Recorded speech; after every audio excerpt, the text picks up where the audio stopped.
everyone, PushingUpRoses here, and thank you for joining me for another adventure game review. Today we're looking at Beneath a Steel Sky, a dystopian sci-fi point-and-click developed by British developer Revolution Software. Their first game was called Lure of the Temptress, which I personally was not a fan of because I don't know, it felt like a diluted Sierra game to me, and their magnum opus is probably Broken Sword, The Shadow of the Templars, which is beloved by many people. But in between those games, Beneath a Steel Sky was born, and many people consider it to be a cult classic.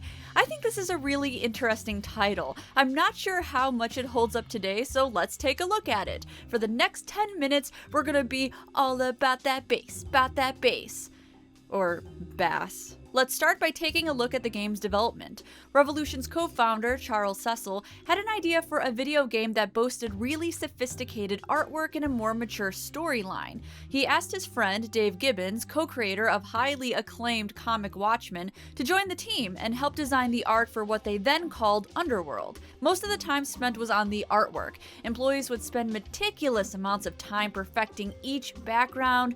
Gibbons designed most of it, while other artists colored and animated the sprites. The box came with a short comic designed by Gibbons, and the intro to the game is also presented in comic book style. Tonally, I describe it as a sometimes silly, sometimes serious sci-fi story with some complex puzzle design and halfway decent dialogue. After its release, Beneath a Steel Sky was a huge hit, gaining both commercial and critical success.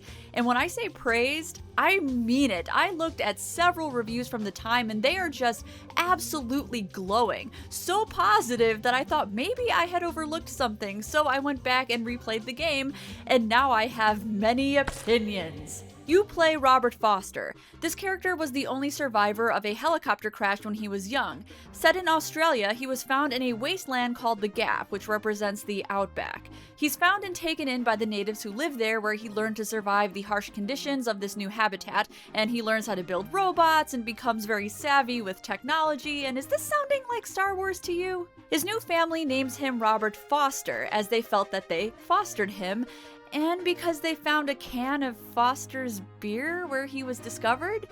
How flattering.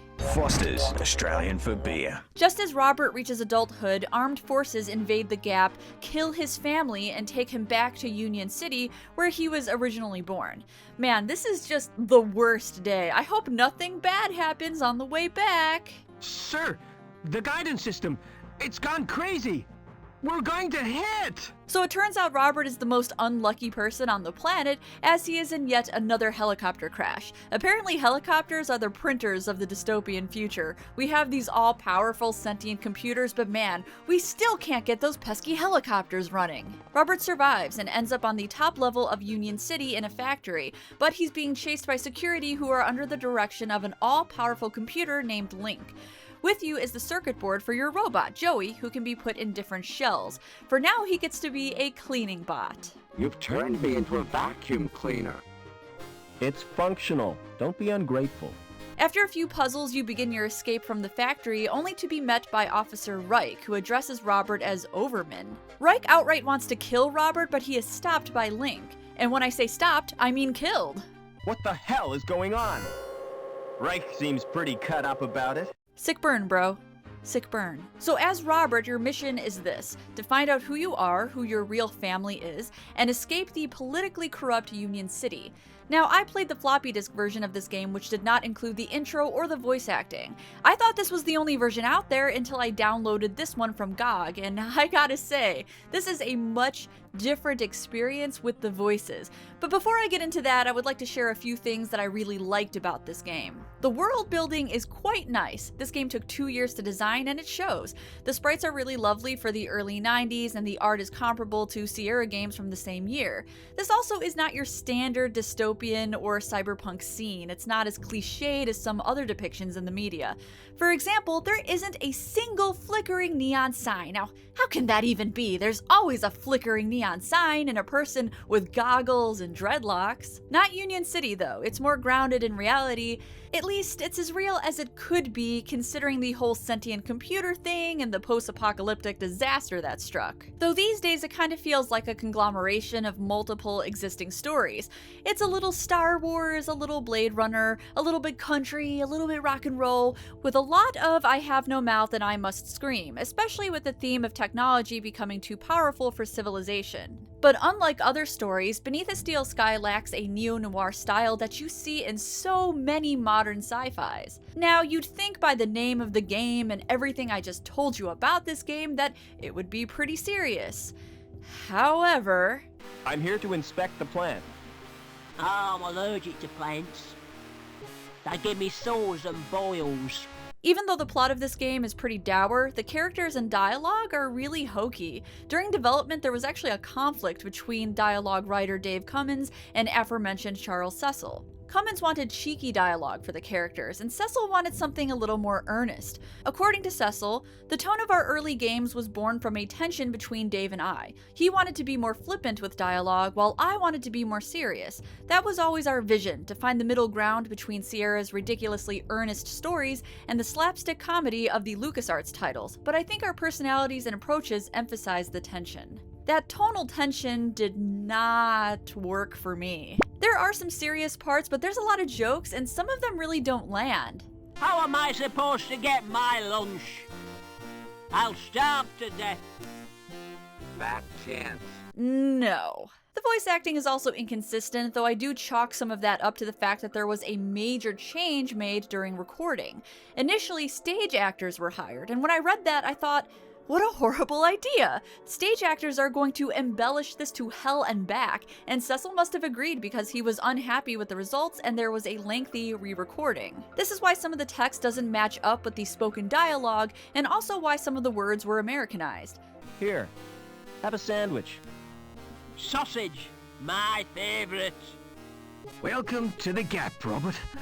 I don't know what happened there. I think that was just a bug. The music was also driving me nuts because the jaunty beats against these harsh industrial backgrounds just kinda confused my brain, and I didn't get the atmosphere I was hoping for.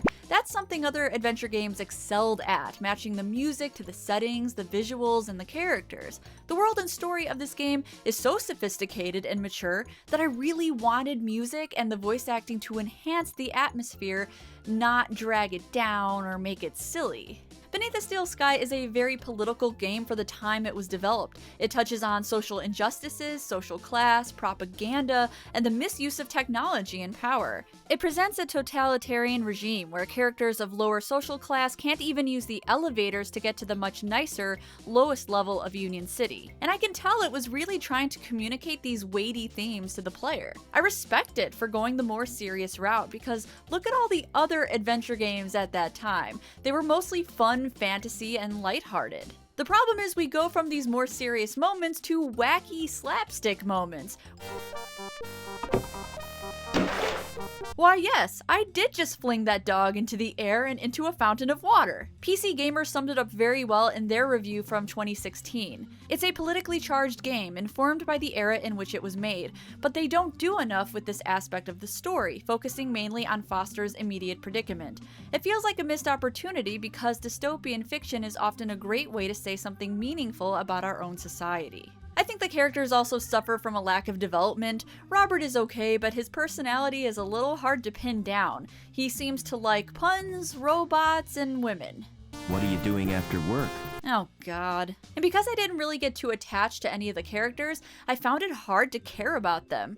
Later in this game, we actually find a character we had talked to previously dead in a locker. I won't say who it is because it's supposed to be an emotional moment, but it just did not affect me at all. I know it should have, but I didn't really establish a connection with that character, so my immediate thought was just, oh, sad. I find that the tone and dialogue makes more sense with the voice acting turned off, because a lot of it just sounds a little too exaggerated. It reads better when I can assign my own voices to the characters, and even the jokes land better when I'm just reciting them in my head. The whole game really plays better that way, but it took me about mid-game to really become engrossed. When I hit that point, I did enjoy it. I especially like this little courtroom scene where we suddenly have to play the role of a lawyer defending a factory worker against false charges of assault.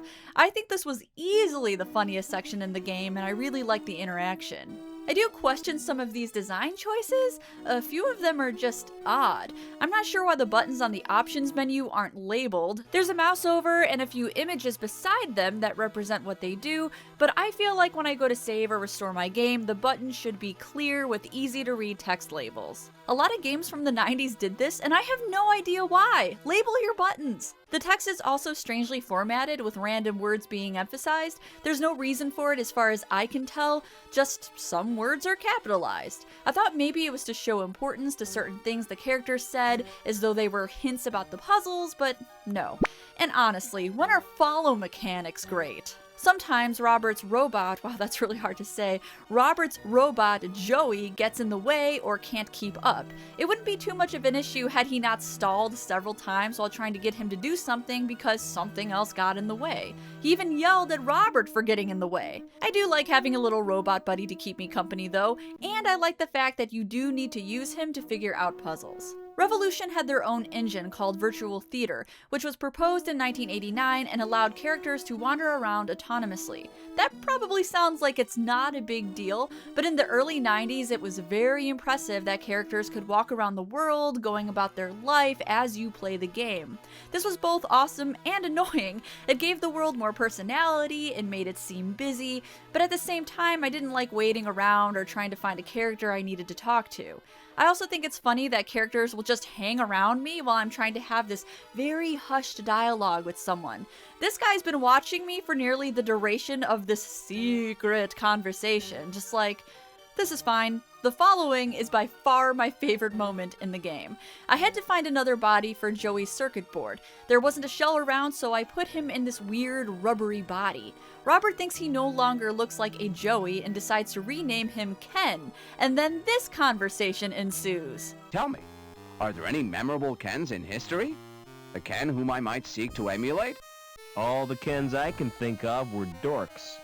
Splendid! It will be my mission in life to make the name Ken synonymous with dorks. Ooh, is it a little dark in here? Because the shade is intense. I took this as a dig at Sierra co-founder Ken Williams because who the hell else are they talking about? This name change is completely random, there isn't really a reason for it other than to say that people named Ken are dorks, and that memorable Kens in history line seals it. Overall, I do recommend playing Beneath a Steel Sky. It works perfectly on ScumVM, and it's been freeware for a very long time, so it's very accessible and easy to play. Even though it didn't age as well as other adventure games from the same time, I can see why it was praised. And I appreciate Revolution's valiant attempt to make something with a modern and relevant story and not giving into some of the more cliched tropes in the sci-fi genre. I maintain that it's more enjoyable without the voices, but you'll have to let me know what you think. What do you think of the characters and the dialogue and that weird Ken Williams reference? Leave your thoughts in the comments, and remember, be vigilant. Hey everyone, thanks for watching my video on Beneath a Steel Sky. If you want to see more videos about adventure games, I linked some on the screen. If you want to bug me about sci-fi, my social media info is blatantly plugged in the description. I look forward to hearing your experience with this game and other games that have a strong dystopian setting. As always, I'll see you guys in the next one.